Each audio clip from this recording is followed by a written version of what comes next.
우리 꼬마 친구들 새벽에 깨서 나온다고 힘들었을 것 같죠. 또 엄마 아빠가 깨우기도 쉽지 않았을 텐데 자는 채로 그냥 안고 들쳐업고 나왔을 것 같아요.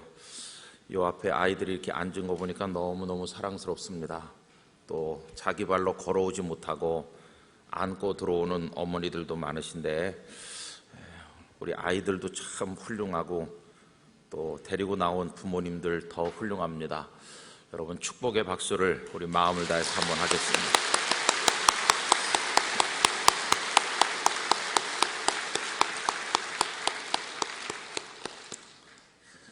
요 앞에도 아주 아기가 있어요. 근데 예배 체질인 것 같아요. 딱 앉아 있는데 너무너무 귀합니다. 오늘은 제가 들어오는 꼬마들을 쳐다보고 또 안고 들어오는 부모님들을 다 이문저문으로 한참 쳐다봤습니다. 그러고 있으니까 이렇게 눈물이 날라고 그래요. 왜 그러냐 하면 저도 나이가 이렇게 먹었는데 오늘 같은 날은 우리 부모님 생각이 나기 때문입니다. 내가 어렸을 때 우리 부모님이 저렇게 안고 들어오셨겠지 생각을 하고 손 꼭 잡고 예배당에 들어오셨다는 생각을 하니까 하늘나라 가신 부모님 생각이 불현듯이 났습니다. 우리나라에 많은 목사님들이 계시고 또 저도 그들 중에 많은 목사님들을 알고 지내고 있는데 목사님들끼리 만나면 김문성 목사 참 행복한 목사라고들 많이 말씀하시거든요. 제가 생각해도 저는 참 행복한 목사고 하나님께 복을 많이 받았다 생각을 하고 있습니다. 여러분 제 얼굴이 복 받은 사람 얼굴 같지 않습니까? 저는 그냥 너무나 편안하고요. 무슨 뭐 이렇게 쫓기고 스트레스를 많이 받고 부담을 느끼고 막 못 살겠다 그런 생각을 지금까지 해본 적이 별로 없었던 것 같습니다. 어렸을 때는 너무나 큰 사랑 안에서 살았고 교회 가면 교회 선생님들 또 성도들이 많이 사랑해 주셨고요. 또 뭐 목회를 시작을 해서 전도사 시절부터 오늘에 이르기까지 뭐 그렇게 어떤 목사님들이 부딪히시는 것처럼 아주 어려운 지경에 목회자가 된 걸 후회한다든지 그런 어려운 경험을 별로 해본 적이 없었던 것 같습니다. 하나님께서 정말 사랑의 품에 안아서 오늘까지 인도하셨구나 그런 생각이 듭니다. 그리고 그저 삶의 여러 과정 속에 세상 사는데 어려운 일이 왜 없겠습니까마는 앞 페이지에는 어려운 일 그렇게 써 있죠. 그런데 그 인생을 한 페이지 넘겨보면 그 다음 페이지에는 그 어려운 일이 없었더라면 경험하지 못했을 놀라운 하나님의 기적 같은 은총들이 그 뒷장에는 반드시 따라 나오는 것이 어려운 일이 있었지만 하나님의 은혜가 더 컸고 하나님께서 얼마나 저를 사랑하시는지 그런 것들을 많이 경험을 하고 있습니다. 저는 우리 아버지 하나님께 대한 기대감이 있는데 앞으로도 하나님께서는 내가 가는 인생의 마지막 날까지 은혜를 베푸실 것이다. 그런 기대를 하나님께 가지고 살아가고 있습니다. 여러분 아침에 눈 뜰 때마다 하나님 안에서 소망의 기대감을 가지고 하루를 출발하시고 여러분들의 삶에 아침 이슬처럼 내려주시는 큰 사랑과 은혜를 받으면서 살아가시게 되기를 원합니다. 영혼이 많이 불편하고 마음의 고통이 심한 사람은 그게 얼굴로 나타난다고 그래요. 마음고생 많이 하나 봐 그렇게 우리가 말하잖아요. 육체는 편안한데 마음고생 많이 하면 좋은 음식을 먹어도 맛을 모르고 좋은 침대에 누워도 잠이 안 오고 보약을 먹어도 그게 약효가 없고 그렇다고들 말하지 않습니까? 그래서 여러분 얼굴이 병색이 완연하고 그런 분들이 있잖아요. 걱정할 게 없어 보이는데도 그 영혼이 불편하면 그렇게 되는 것이죠.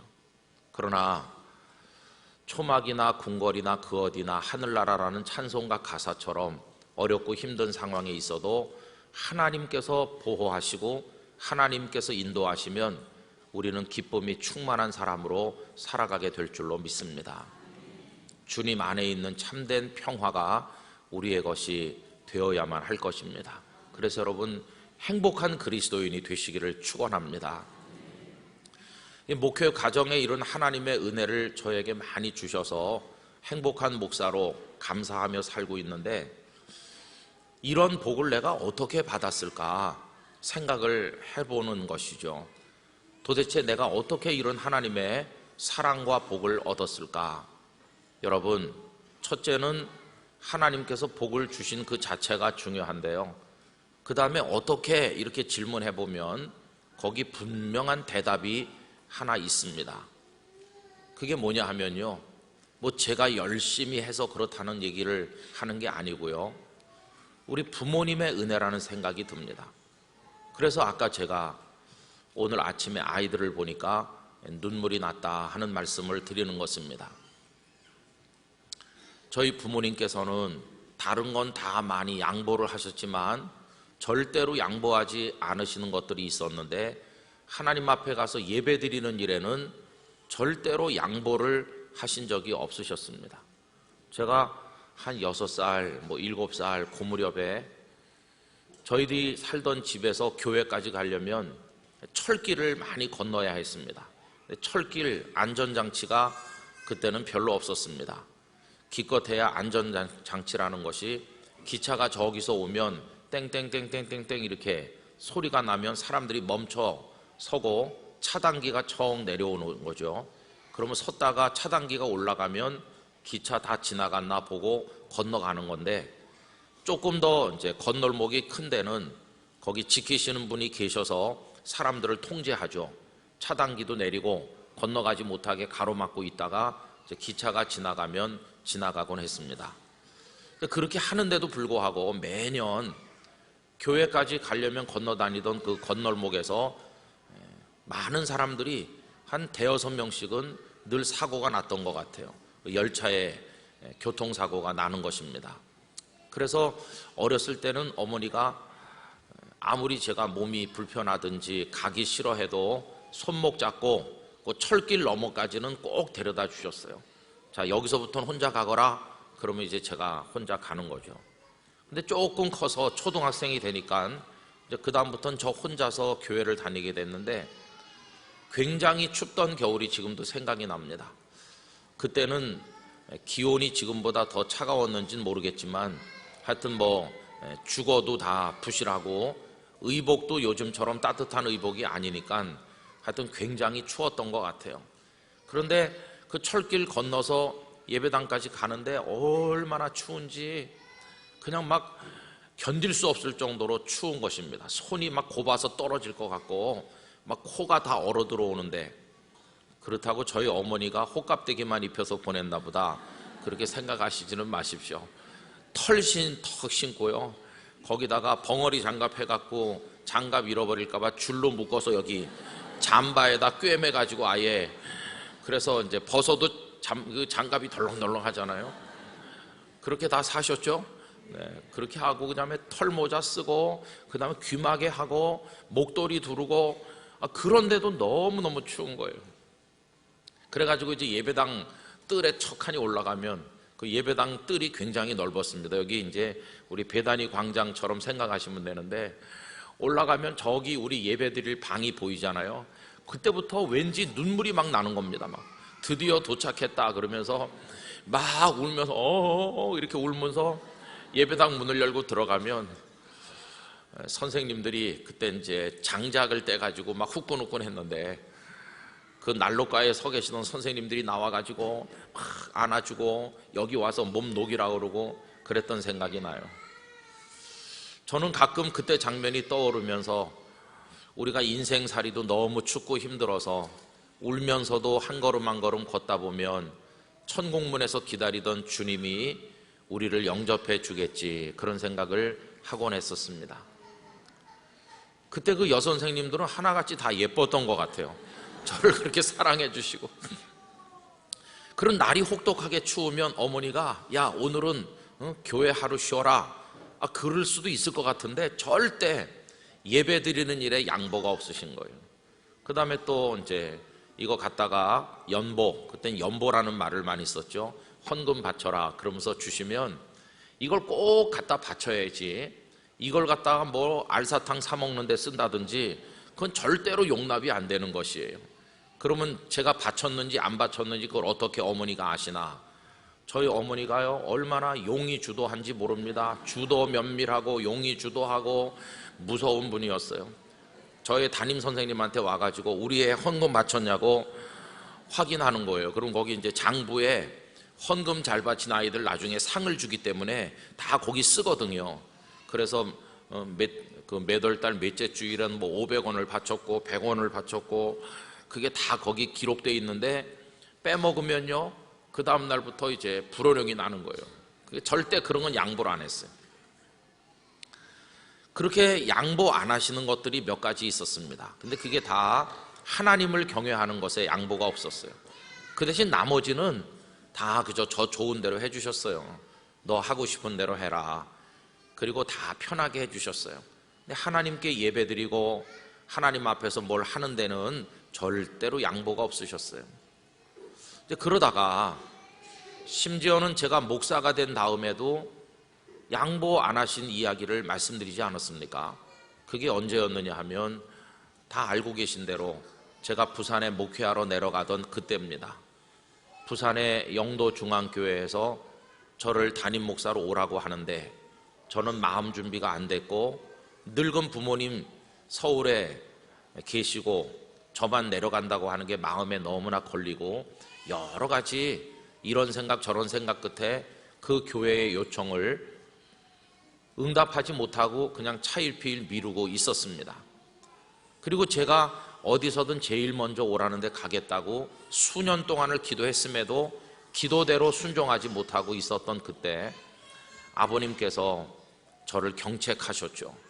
너는 하나님 앞에 기도한 대로 가야 된다. 기도했으면 그 기도대로 순종해야 된다. 그리고 말씀드렸죠. 저희 가정이 부산에 가면 늙으신 아버지 어머니는 누가 돌봐드립니까?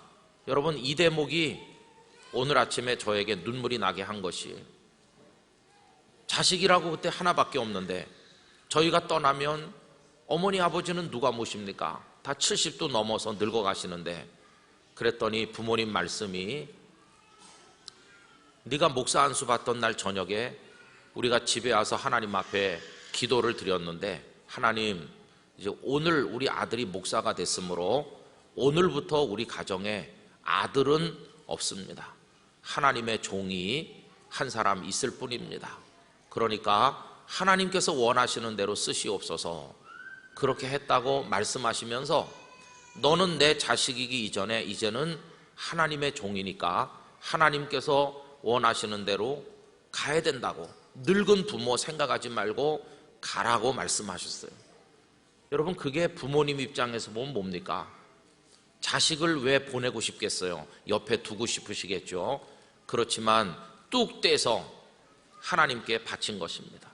저희 부모님 입장에서는 저를 다 하나님 앞에 송두리째 바친 것입니다. 그때도 양보하지 않으신 것이죠. 네가 하나님을 향해서 드린 기도가 있는데 그 기도대로 지키는 것을 반드시 해야 된다고 강조하시면서 그걸 양보하지 않으신 것이고, 그래서 하나님을 경외하는 것을 저에게, 목사가 된 저에게 가르치신 것이고, 당신들 입장에서는 하나밖에 없는 자식을 하나님 앞에 바친 거죠. 저는 그 후에도 많은 생각을 해왔습니다. 내가 이렇게 복된 목사로 살아가는 이유가 뭘까? 어떻게 내가 이런 복을 받았을까 하니까, 여러분, 하나님께서 저를 우리 부모님께 주셨는데 우리 부모님은 저를 다시 하나님께 드렸기 때문이라는 것을 깨닫게 됐어요. 여러분, 그게 제가 행복한 사람이 된 가장 결정적인 비결인 것입니다. 돈을 버는 것도 중요합니다. 그러나 그보다 더 중요한 것은 잘 관리해서 그것이 또 다른 투자가 되어서 그 재정이 점점 확대되고 불어나게 하는 거, 그거 중요합니다. 돈을 벌었다 할지라도 관리를 잘못해서 다 까먹어가지고 나중에 무일푼 신세가 된다면 그건 어려운 일입니다. 여러분, 이걸 자녀들에게 적용해 보십시오. 하나님께서 우리 가정에 아들과 딸 주셨다. 이게 복입니다. 그렇죠? 그런데 이 자녀를 내가 영적으로 잘 관리하지 못해서 나중에 이 자녀가 불행한 인생을 살게 되고, 이 자녀 때문에 우리 가정에 고통이 오고, 이 자녀로 인해서 내 영혼이 다 무너져 내린다면 이거는 하나님이 주신 복을 제대로 관리하지를 못한 것입니다. 그런 의미에서 저희 부모님은 하나님께 받은 저를 하나님께 드림으로써 잘 관리하셨구나, 그런 생각을 드는 것입니다. 그래서 저희 부모님께서 저를 하나님 앞에 드림으로써 저희 부모님은 자식도 없이 비참한 인생을 사셨습니까? 아닙니다. 비록 육신적으로는 서울과 부산으로 나눠 살았지만 저희 아버님 어머님 마음에 우리 아들이 목사야, 목회를 해, 부산에서 한 교회를 꾸준히 목회하고 있어, 이게 부모님께 기쁨이 되었습니다. 제가 나이 한 40 되어서 젊은 목사일 때 경주에서 전국 장로 수련회가 열렸는데 3,4천 명의 장로님들이 모이셨어요. 거기 보통 유명한 목사님들, 총회장쯤 지나신 목사님들이 강사로 오십니다. 그런데 어떻게 된 일인지 새파랗게 젊은 목사를 첫날 저녁에 영성 수련회 강사로 초청을 해주셨어요. 그래가지고 제가 그 수천 명의 장로님들 앞에 가니까 대개 이름 석자만 들으면 다 아는 분들이 오시는 자리인데, 이 사람은 누군데 여기 왔나? 아무도 아는 사람이 없는 겁니다. 그때 마침 아버님께서 부산에 다니러 내려오셨어요. 그래서 제가 목회하던 그 땅끝 교회 장로님들 몇 분과 함께 경주로 가는데 아버님을 모시고 갔어요. 그래서 아버님이 요 앞에서 한 서너 번째 자리에 앉으셔서 그날 저녁에 제 설교를 들으셨죠. 제 마음속에 아버지께서 저를 하나님 앞에 바쳤기 때문에, 아버지 마음으로부터 저를 떼내서 하나님 앞에 드렸기 때문에 제가 젊은 목사가 이런 영광스러운 자리에서 설교를 하게 됐어요. 다 아버지 덕이에요. 그런 마음이 들었어요. 나중에 집에 돌아오신 아버지께서 내가 오늘 너무나 감격했다고 말씀하시는 거예요. 하나님께서 자식을 하나 남겨두셨고 그 자식을 하나님께 드렸더니 하나님께서 오늘 저녁에 나도 장로지만 여기 이렇게 수천 명의 장로님들이 모인 곳에서 새파랗게 젊은 내가 설교를 하다니 무슨 자격이 있어서 하는 것이냐? 아무 자격도 없는데 하나님께서 주신 큰 영광이고 복이라고 말씀하셨어요. 내가 평생 잊을 수가 없다고. 그래서 그날 저녁에 제 마음속에 우리 아버지께 내가 효도를 했나, 그런 생각이 들고 행복했었습니다.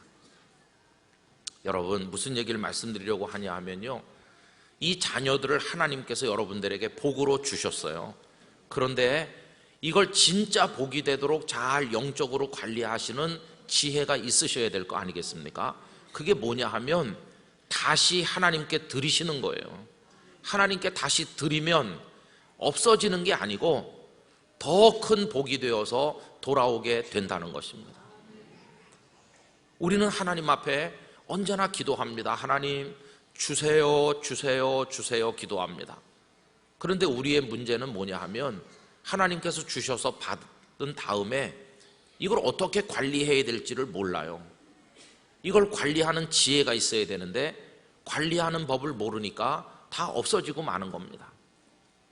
전에도 말씀드린 적이 있죠.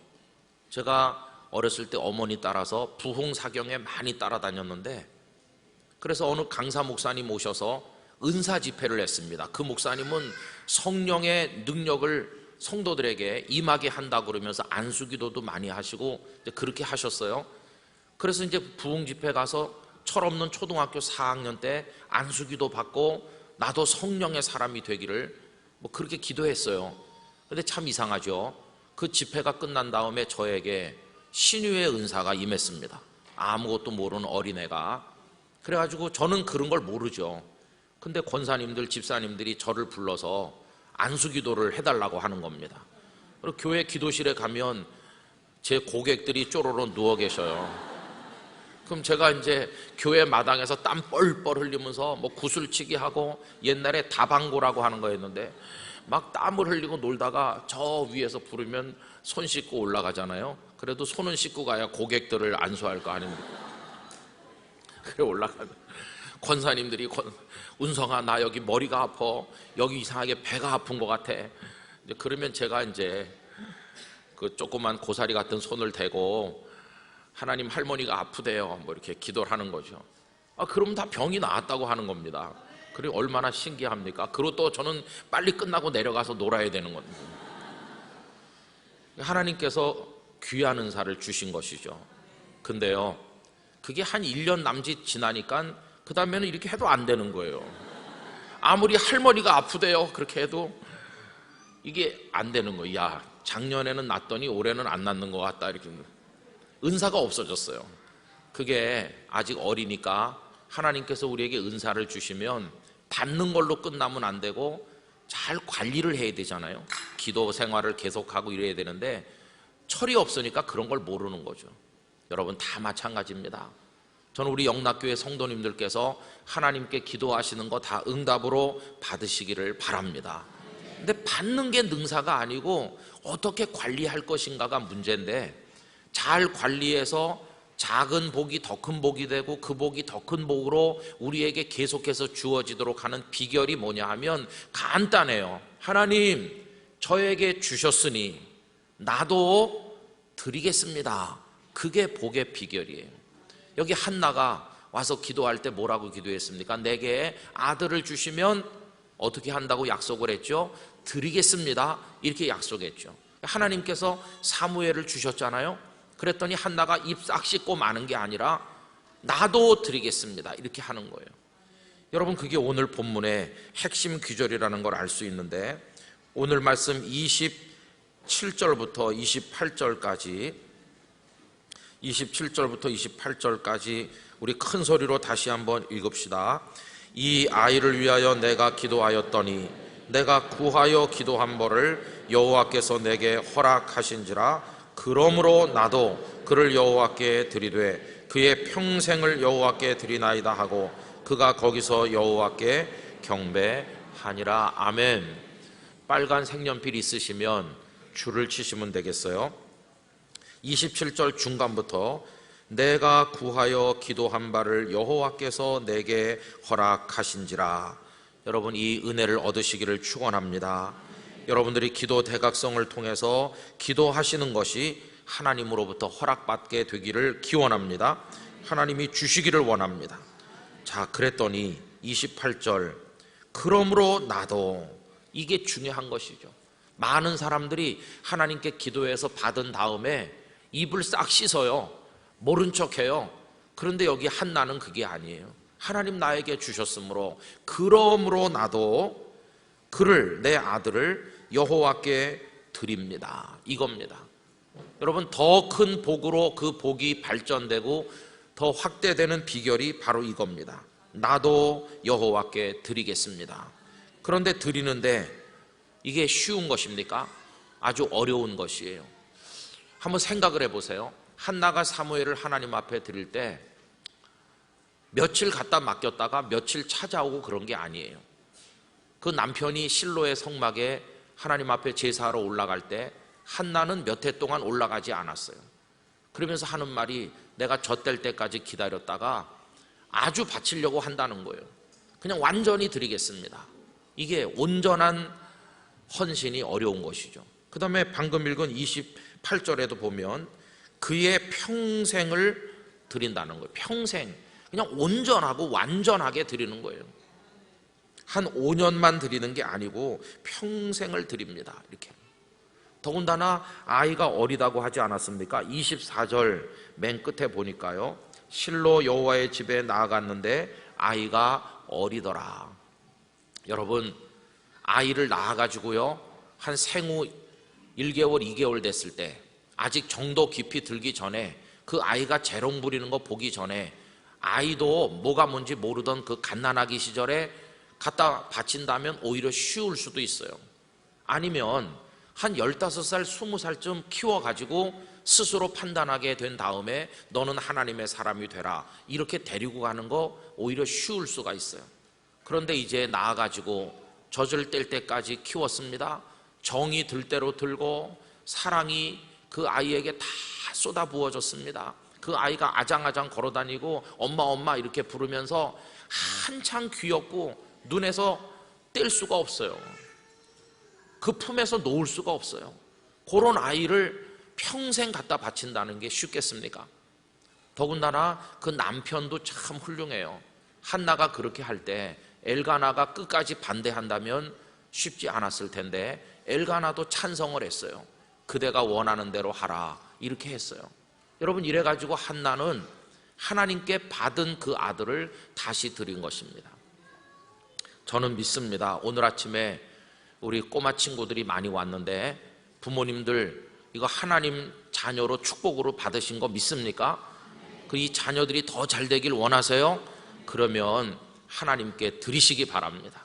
하나님께 드리면 없어지는 게 아니라 더 큰 은혜와 축복으로 다가오게 돼 있어요. 그럼 어떻게 더 놀라운 복을 받게 됐는지 우리 한번 확인을 해보겠습니다. 드리고 난 이후에 어떤 복이 임했나? 2장 1절 말씀, 2장 1절 다 같이 읽습니다. 한나가 기도하여 이르되 내 마음이 여호와로 말미암아 즐거워하며 내 뿔이 여호와로 말미암아 높아졌으며 내 입이 내 원수들을 향하여 크게 열렸으니 이는 내가 주의 구원으로 말미암아 기뻐함이니이다. 할렐루야. 아들을 드리고 하나님 앞에 기도를 드리는데 그 기도가 막 슬프고 우울하고 자식을 뺏긴 어머니의 한이 느껴지고 그렇습니까? 아닙니다. 막 기쁨이 충만한 거예요.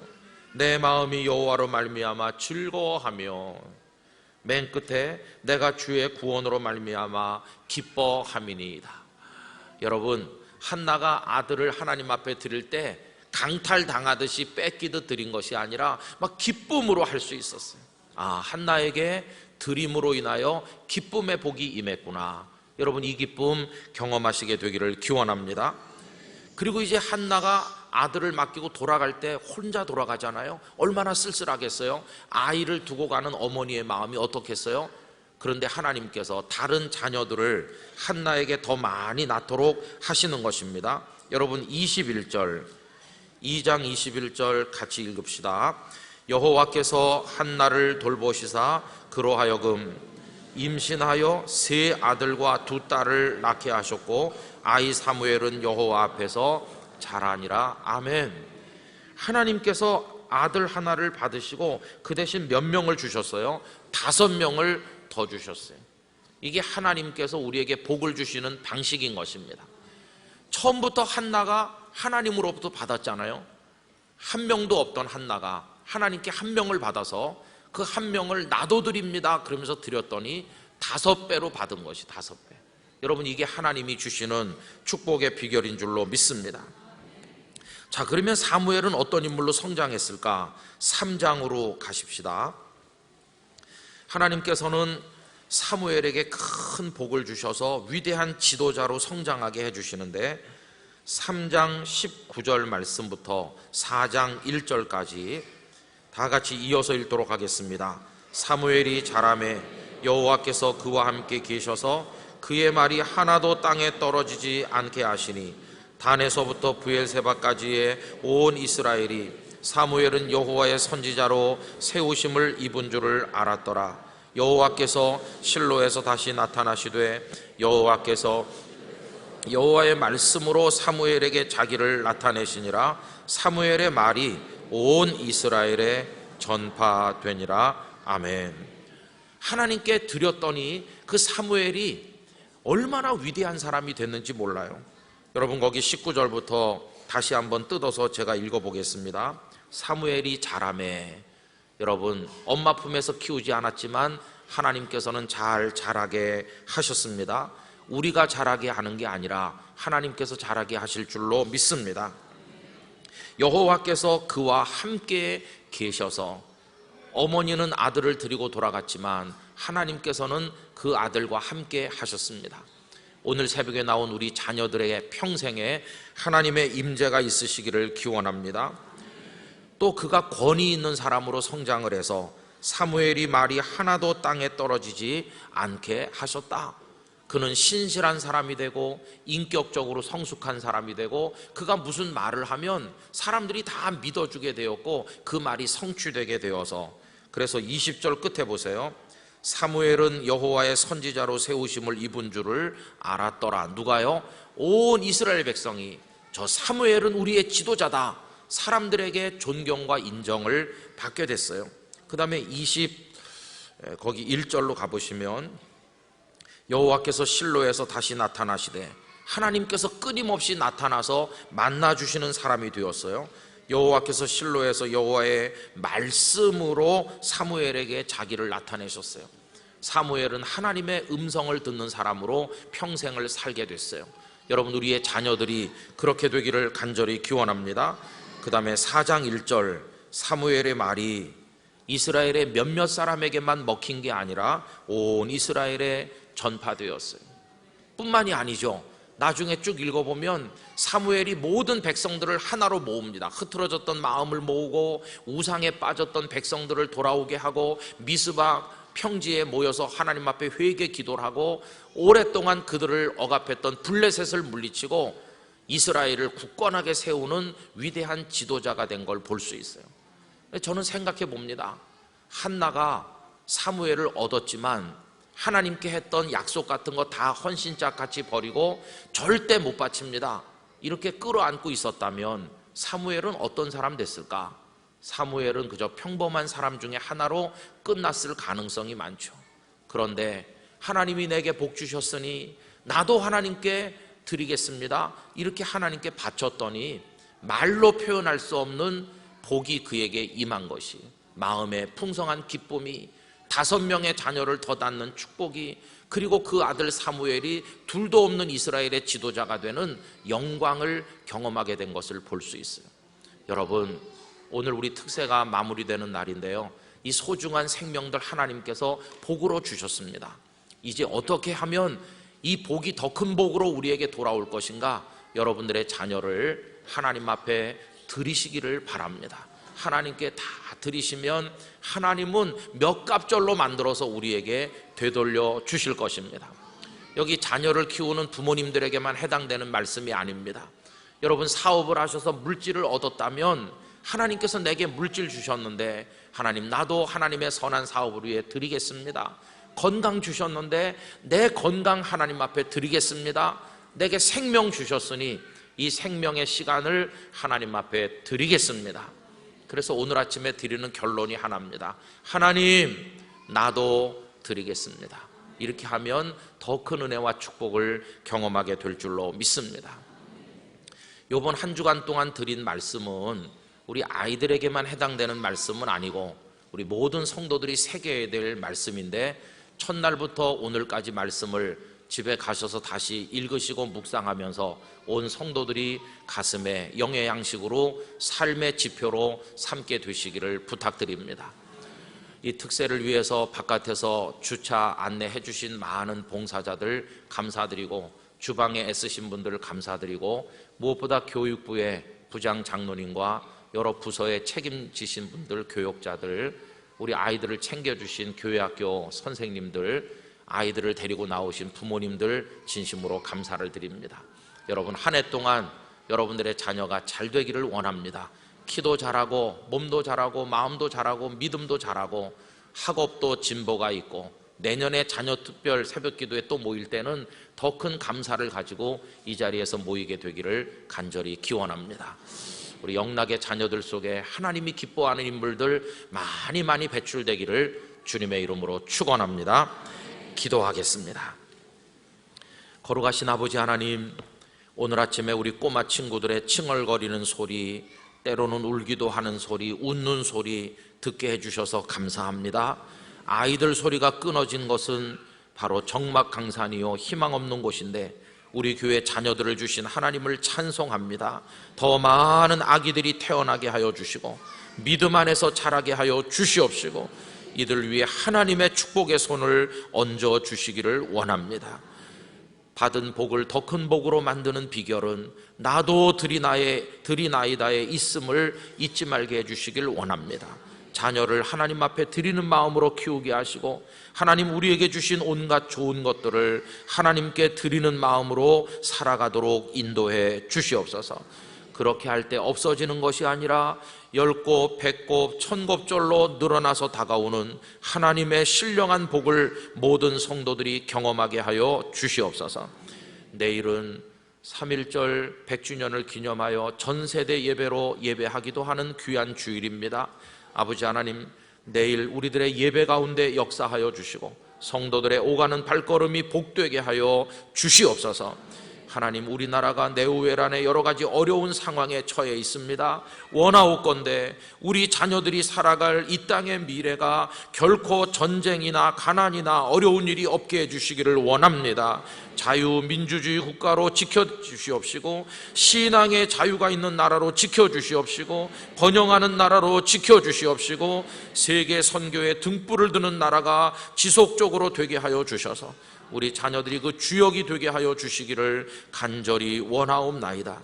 우리 교회와 이 땅의 자녀들을 위협하는 악한 죄악의 물결들을 다 막아주시기를 원합니다. 우리 자녀들의 영혼에 스며들어오는 사악한 모든 세력들을 끊어주시기를 원합니다. 그 대신 성령으로 기름 부어 주시옵소서. 말씀으로 채워 주시옵소서. 하나님의 복으로 세워 주시옵소서. 아버지 하나님, 오늘 아침에도 우리 성도들이 각자의 가슴에 가지고 나온 기도 제목이 있습니다. 몸이 아픈 분들이 있습니다. 주님의 손으로 어루만져 깨끗함을 주시옵소서. 여러 눈물 나는 사연을 가진 이들을 위로하여 주시옵소서. 용수철처럼 튀어올라 낙심된 자리를 떨치고 일어나 하나님의 이름으로 승리하는 영락의 성도들이 되게 하여 주시옵소서. 이제 목사님들께서 안수하여 축복 기도를 드릴 때 우리 자녀들에게 하나님의 은혜와 복이 임하게 하여 주시옵소서. 모든 영광을 하나님께 올려드리며 이 주간에 있었던 모든 말씀이 끊임없이 우리 속에 되새김질되고 힘이 되게 하여 주실 줄 믿습니다. 이제는 우리 구주 예수 그리스도의 은혜와 하나님 아버지의 무한하신 사랑과 성령님의 교통하심이 소중한 우리 자녀들과 한 주간 동안 함께하며 기도한 모든 성도님들, 수고하고 봉사해 주신 많은 이들 가운데 영락의 공동체 위에 영원토록 함께 하시기를 축원하옵나이다. 아멘.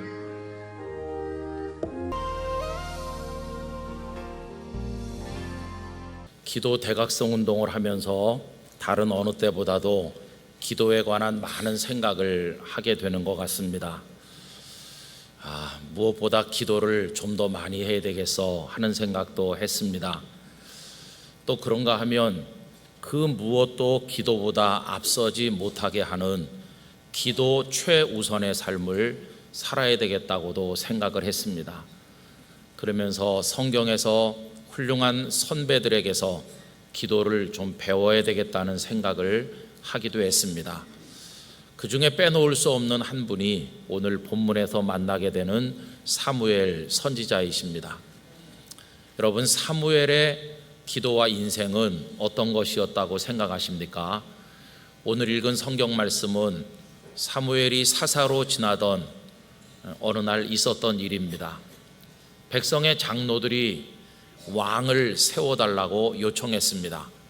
그때까지만 해도 이스라엘에는 왕이 없었고 나라가 어려운 일을 만나면 하나님께서 사사를 세워서 그들이 위기를 극복하게 돕기도 하고 다스리기도 하는 상태로 살아왔는데, 이 백성들이 하는 말이 다른 나라들처럼 우리에게도 왕을 세워주시오 라고 요청한 것입니다.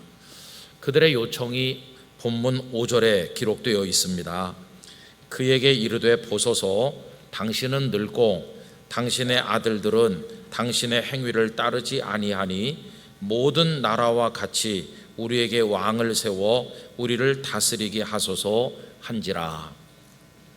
사무엘은 연로하셨고 그 아들들은 아버지보다 못하니까 왕을 세워달라. 이제 그들의 요구가 완전히 다 틀린 것 같지는 않습니다.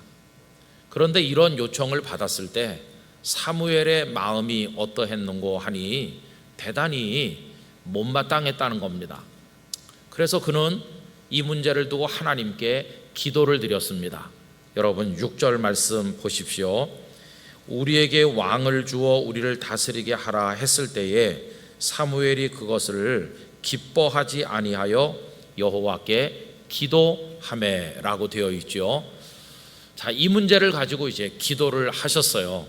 그런데 오늘 성경 말씀에는 기도를 했다고만 되어 있지 사무엘 선지자께서 어떤 내용의 기도를 했는지에 대해서는 아무 말씀도 하고 있지를 않기 때문에 우리가 알 수 없습니다.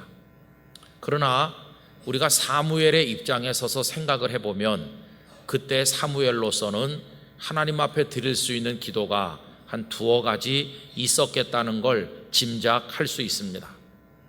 그 중에 첫 번째는 소위 다친 기도입니다.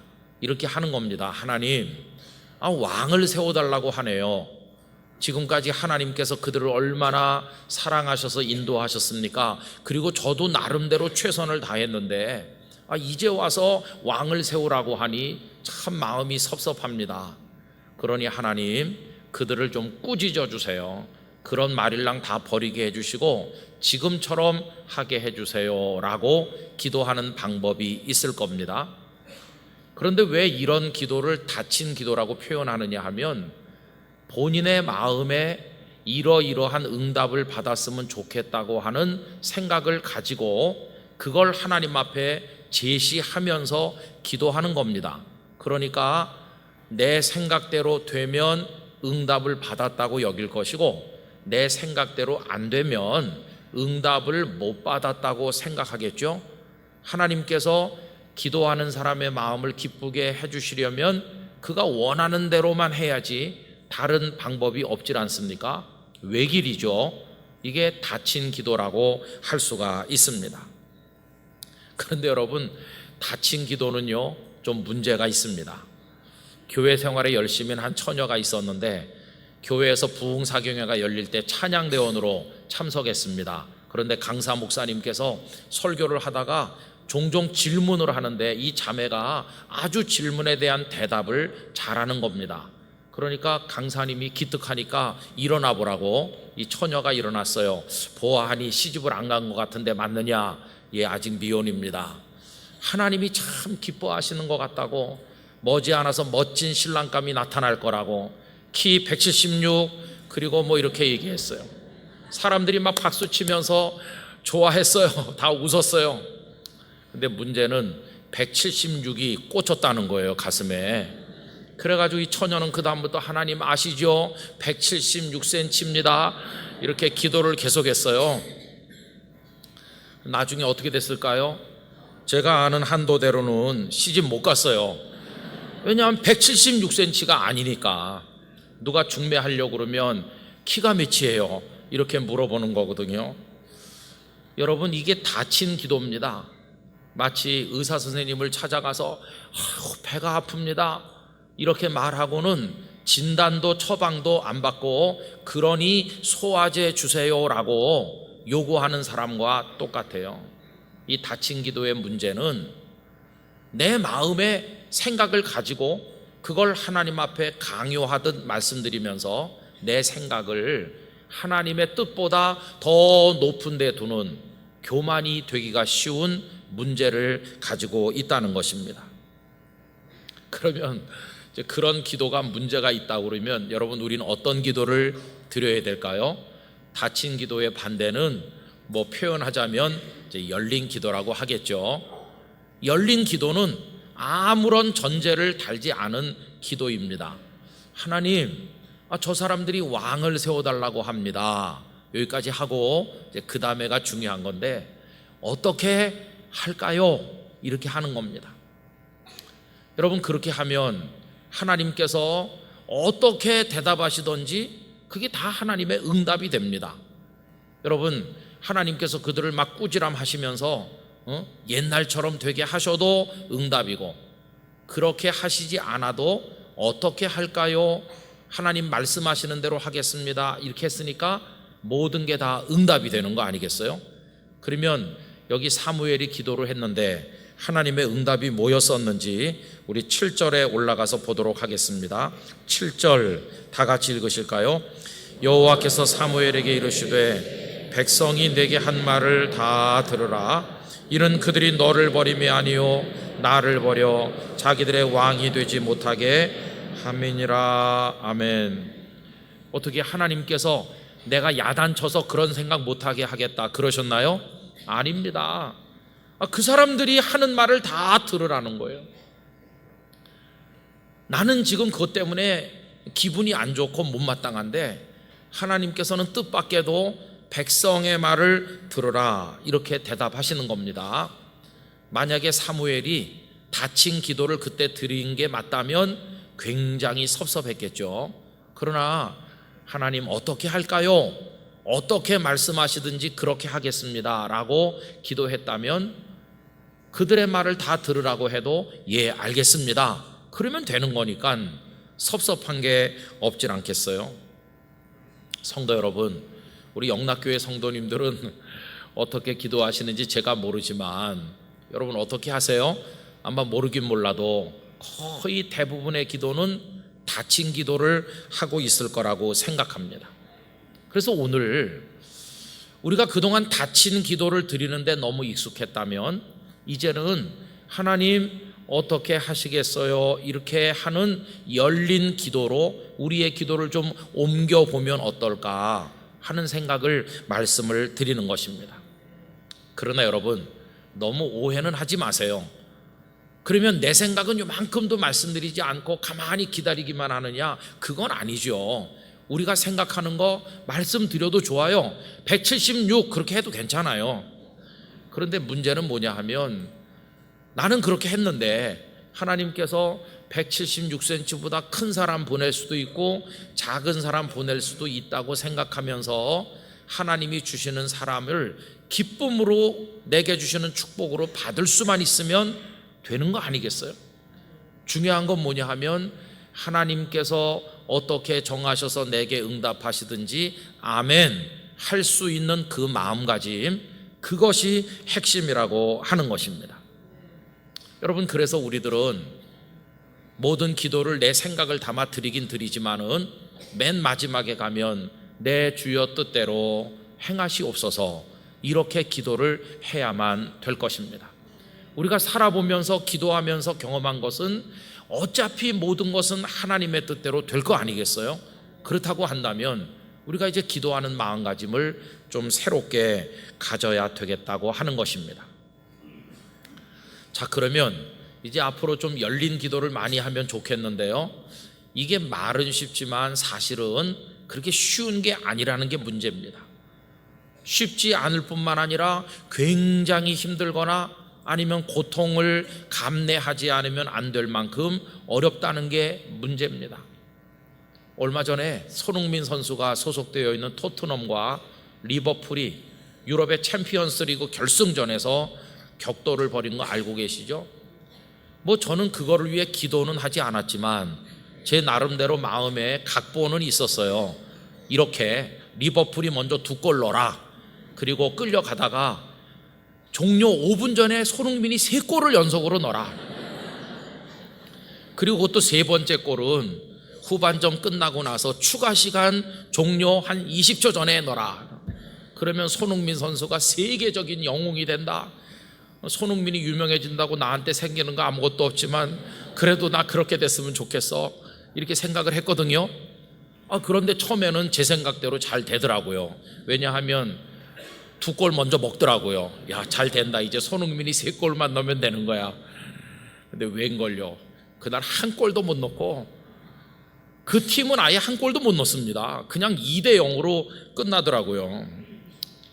근데 여러분 보세요.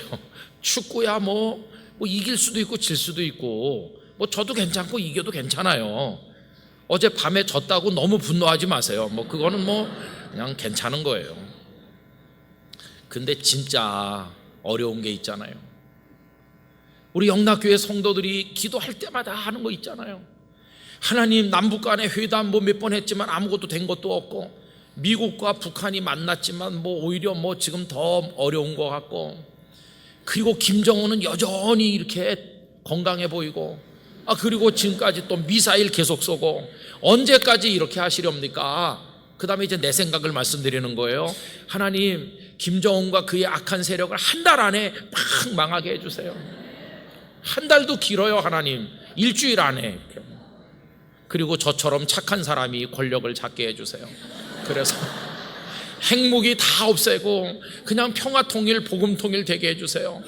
믿습니다 그러는데, 그렇게 기도했는데 하나님께서 뭐라고 하실까요? 그냥 김정은이랑 같이 살아라. 핵 그거 그냥 머리에 이고 살아라. 여기 지금 사무엘 보고 그들의 말을 다 들으라 하는 것처럼, 그건 어렵잖아요. 한국 교회도 그렇습니다. 내 생각대로라면 한국 교회가 막 부흥돼야 되고 세상이 교회를 존경해야 되고, 정치도 그렇잖아요. 정치도 좀 대통령과 그런 분들이 좋은 정책을 하고 여야가 국민을 위해서 좀 잘 화합하고 지혜롭게 협력하고 그래야 되는 거 아닙니까? 그래서 기도하잖아요. 그런데 하나님께서 그냥 이대로 살아라, 그렇게 하면 그게 쉽겠습니까? 여전히 정치는 수준이 낮고, 여전히 경제는 어렵고, 여전히 한국교회는 여러 가지 어려운 영적 딜레마를 가지고 있는 거라면, 그럼 이게 쉽겠어요? 열린 기도해가지고 그냥 하나님 원하시는 대로 하세요 그러면서 받아들이기가 이게 쉽습니까? 참 어려운 거죠. 막 고통스럽기도 한 거죠. 그래서 여러분, 기도는요 그냥 뭐 몇 마디 하고 일어서면 끝나는 문제로 국한되지 않습니다. 기도는 곧 우리의 삶 그 자체인 것이, 그래서 그냥 기도는 삶 전반으로 연결되는 주제인 것이고, 우리 인생 살아가는 모습 자체가 하나님과 연결될 때 그게 기도로 연결되고 있는 겁니다. 그래서 우린 더 근원적인 이야기를 할 수밖에 없습니다. 저는 아주 기초적인 두 가지를 말씀드리고 싶습니다. 그 첫째가요, 하나님께서 그들의 말을 들으라 하시던 것처럼 그냥 이대로 살라라고 하신다면 주어진 현실을 묵묵히 받아들일 수 있는 믿음이 있어야 되겠다는 것입니다. 그리고 만약에 그게 우리의 죄로 인한 하나님의 징벌이라면 죄송하게 여기면서 회개하는 마음으로 달게 받는 마음을 가져야만 되겠다는 것입니다. 여러분, 여기 지금 왕을 세워달라고 하는 요청은 사무엘에게만 못마땅한 게 아니라 하나님께서도 안 좋아하셨습니다. 그래서 뭐라고 하십니까? 그 지도자들에게 만약에 왕정이 시작이 되면 너희들이 얼마나 많은 세금을 내야 되고 부역을 해야 되는지 그거 잘 몰라서 그러나 본데 똑똑히 가르쳐 주라고 하셨거든요. 그래서 오늘 본문 아래 10절부터 18절까지가 그겁니다. 세금 많이 내야 된다. 너희 자녀들이 왕을 위해서 힘든 일을 해야 된다. 고통스럽게 될 거다. 다 말해줬죠. 그런데도 이 백성들은 그냥 요지부동으로 고집을 피웁니다. 그 얘기가 쭉 내려가셔서 19절 20절에 나옵니다. 백성이 사무엘의 말 듣기를 거절하여 이르되 아니로소이다. 우리도 우리 왕이 있어야 하리니 우리도 다른 나라들 같이 되어 우리의 왕이 우리를 다스리며 우리 앞에 나가서 우리의 싸움을 싸워야 할 것이니이다 하는지라. 끝까지 고집을 피우니까 하나님께서 뭐라고 하시죠? 21절 22절 펴셨으면 우리 같이 읽읍시다. 사무엘이 백성의 말을 다 듣고 여호와께 아뢰매 여호와께서 사무엘에게 이르시되 그들의 말을 들어 왕을 세우라 하시니 사무엘이 이스라엘 사람들에게 이르되 너희는 각기 성읍으로 돌아가라 하니라. 무슨 얘기인가요? 저렇게 고집을 피우는구나. 왕정이 시작이 되면 어떤 고통이 있을 것인지 말해줬는데도 그렇게 고집을 피워. 어쩔 수 없지 뭐. 왕을 세워줘라. 여러분, 하나님께서 왕을 세워주라고 할 때 기분 좋으셔서 하신 게 아니라 화가 나시고 섭섭하셨는데 어쩔 수 없지 뭐 한번 고생해봐야지, 해달라는데 해줘라, 이런 어조로 말씀을 하셨고 결국은 누가 왕이 됐나요? 사울이 첫 번째 왕이 되지 않았습니까? 이렇게 되니까 백성들은 어리석어서 야 우리한테도 왕이 생겼어 그러면서 기뻐했을 것이고, 뭐 그 다음에 사울 이후에 왕이 되는 사람들은 왕 되니까 좋았을 텐데 사무엘은요 어떻게 됐을까요? 사무엘은 자신이 원하는 대로 되지 않았어요. 사무엘이 원하는 것은 백성들이 하나님을 잘 경외하고 하나님이야말로 진정한 왕이신데 그분이 인도하시는 대로 믿음으로 살기를 사무엘은 원했어요. 그런데 상황은 사무엘이 원하는 상황으로 전개된 것이 아니라 원치 않는 왕을 세워야 했고 왕이 나라를 다스리는 걸 지켜보고만 있었어야 되죠. 이게 괴로운 겁니다.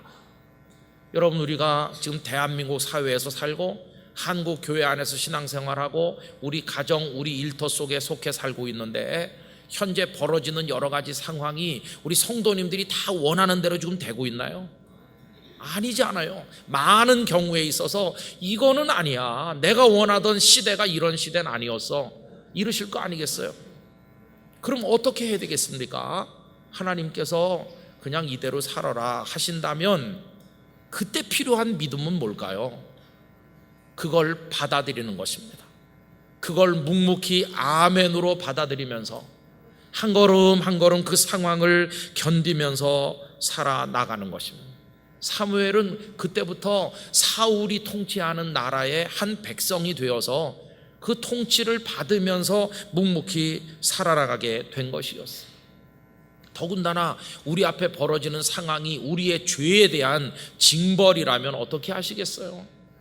저는 왠지 자꾸만 우리 사회가 이렇게 어렵고 힘든 지경으로 떨어지고 한국교회가 힘을 잃어가는 게 우리가 그동안 하나님 앞에 저지른 죄들에 대한 하나님의 징벌인가 이렇게 여겨질 때가 많이 있습니다. 지금 나는 채찍을 맞고 있는 거야, 우리 한국교회는 하나님 앞에. 만약에 그런 것이라면 종아리를 걷어야죠. 뭐 그냥 맞아야 되는 거죠. 이 시대의 아픔을 온몸으로 겪으면서 눈물 흘리면서라도 참아내고 견뎌내야 되는 게 아니겠습니까? 여러분, 하박국 선지자를 아시잖아요. 하박국은 남한국 유다의 그 정의가 사라진 그 더럽고 폐악한 사회에 대해서 하나님 앞에 불평하고 원망해봤어요. 그런데 그게 그 백성들의 죄에 대한 하나님의 채찍이었어요. 하박국이 그 죄를 지은 건 아니었지만 그 시대에 속해 살면서 고통을 받는 거죠. 의인이 겪는 고통이라고 할 수 있는 거 아니겠습니까? 오늘 대한민국 사회 남북 분단 상황, 그리고 우리 교회, 우리 가정, 우리 모든 이런 것들에 대해서 설령 내가 직접 책임이 없다 손치더라도 우리는 의인의 고통을 감내하면서 이 시대의 아픔을 짊어지고 오늘도 하루 내일도 하루 살아가는 수밖에는 없다고 하는 것입니다.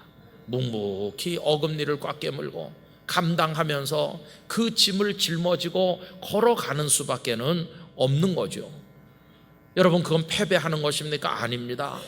성경 말씀 읽어보면 진정으로 위대한 신앙은 내가 원하는 대로 다 되었을 때 할렐루야 그러면서 사는 데서 발견된다기보다는 원치 않는 시대의 아픔이 온다고 할지라도 그 속에서도 여호와 하나님을 향한 믿음을 포기하지 않고 그 짐을 지고 견디는, 오히려 그걸 감사하는 모습에서 신앙의 위대함이 발견될 때가 많이 있었다는 것입니다.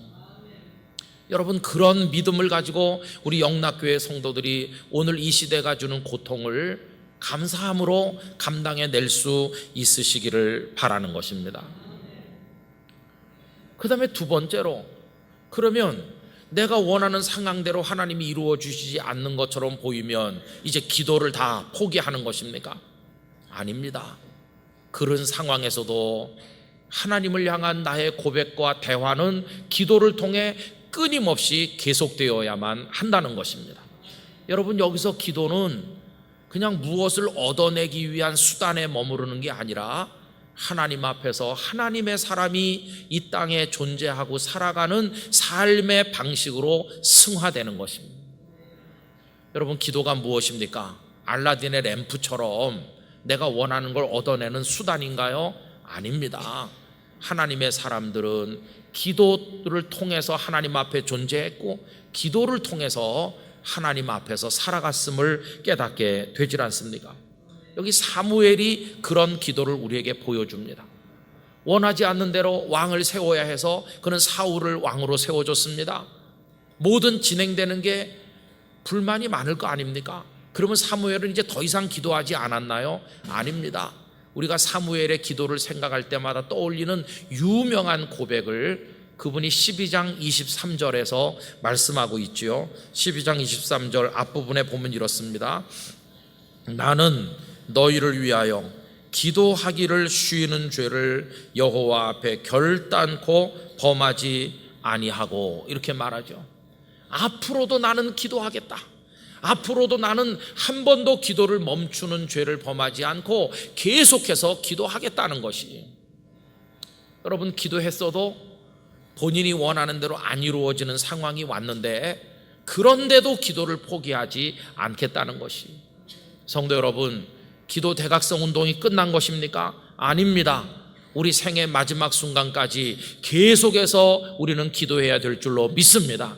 영락교회 전 성도들의 생애 끝날까지가 기도의 날이 되어야 될 줄로 믿는 것입니다. 그러면 그 이후에 사무엘이 계속 기도하셨는데 그의 기도가 다 이루어졌나요? 백성들을 위해 기도했고 사울 왕을 위해 기도했는데 그게 다 이루어졌습니까? 아닙니다. 사울은 점점 교만해지다가 하나님께 버림받았고 그 백성들은 왕과 함께 부패되어서 블레셋의 침략을 계속 받으면서 고통받지 않았습니까? 기도대로 되지를 않았어요. 그래도 사무엘은 계속해서 끝까지 마지막 순간까지 기도하다가 하나님 앞에 가셨어요. 여기서 대단히 중요한 걸 깨닫게 됩니다. 기도는 응답을 내가 원하는 대로 받는지 못 받는지 이런 거와는 상관없이 그것을 훨씬 뛰어넘어 존귀하고 사랑 많으신 하나님 앞에 내가 함께 살아가는 방식이라는 사실을 깨닫게 되는 것이, 여러분, 그걸 넘어서는 기도의 삶, 그 자체가 우리의 인생이 되는 삶을 우리 영락의 성도들이 경험하게 되시기를 진심으로 기원하는 것입니다. 그래서 이제는요, 우리의 기도가 뭘 얻어내기 위한 기도에서 완전히 좀 차원을 달리해서 그분 앞에 내가 살아가는 삶의 방식 그 자체로서의 기도로 우리의 기도가 성숙하기를 간절히 원하는 것입니다. 얼마 전에 어느 교회 가서 설교를 하게 됐습니다. 근데 한 15분 20분 전에 조그마한 방으로 저를 데려다 주면서 예배 시간 될 때까지 여기서 목사님 준비하고 기다리시죠. 그래서 그 조그마한 방에 혼자 앉아 있었습니다. 그러면서 조금 있다 할 설교를 마음에 되새기면서 이렇게 생각을 하고 설교 내용을 머릿속에서 떠올리고 앉아 있는데, 여러분, 참 이상하고 놀라운 체험을 했어요. 방이 아주 작아요. 그런데 제가 이렇게 앉아 있는데 바로 여기 주님이 서 계신 것 같이 느껴졌어요. 너무너무 강력하게 느껴졌어요. 얼마나 강력하냐 하면 눈에 보이는 듯 했어요. 이게 손을 내밀면 금방 이렇게 만져질 것 같을 정도로 주님이 여기 계시네. 와, 평생에 몇 번 못할 것 같은 경험이. 그러더니 조금 있으니까 그분이 의자를 끌고 와서 제 바로 옆에 앉는 듯 했습니다. 물론 저의 주관적인 체험이지만 너무너무 감격적인 체험이었어요. 그런데 주님이 바로 여기 계시다, 이게 제 영혼 속에 느껴지는 순간 제일 먼저 제 마음에 느껴진 감정이 뭔지 아세요? 죄송스럽다는 거였어요. 죄송하구나. 그 죄송스러움의 이유가 이겁니다. 바로 여기 계신데, 그러면서 내가 뭔가를 말씀드리기를 오래전부터 기다리고 계신데 아이고 심심하셨겠네, 죄송해라. 그게 제 마음에 드는 생각이었어요. 그렇게 생각하려고 생각한 게 아니고요, 그냥 막 순간적으로 제 마음에 죄송하다, 혼자 그냥 계시게 했구나. 그래서 제 마음속에 이런 기도가 나왔어요. 죄송해요 주님, 제가 뭔가 말씀을 드렸어야 되는데 설교 내용 생각한답시고 혼자 계시게 해서 죄송해요. 그런데 아시죠? 저 조금 이따 설교하러 올라갈 건데요. 그랬더니 주님이 제 마음속에 이렇게 말씀하는 것 같아요. 걱정 마, 내가 네 옆에 있지 않냐. 그러면서 한 번도 너 혼자 있었던 적은 없었어. 그날 그 체험이 너무너무 제 마음에 생생하고 감격해서 집에 와서 얘기했어요. 얼마나 이해했는지는 잘 모르겠지만요, 그 순간 제가 아주 강하게 깨달은 게 있어요. 그게 뭐냐 하면 기도는 뭐 시간 정해놓고 어디 가서 막 이렇게 해야 기도가 아니고, 내 곁에 계신 주님 앞에 그냥 내가 그분과 함께 살아가는 방식이 기도라는 걸 알게 됐어요.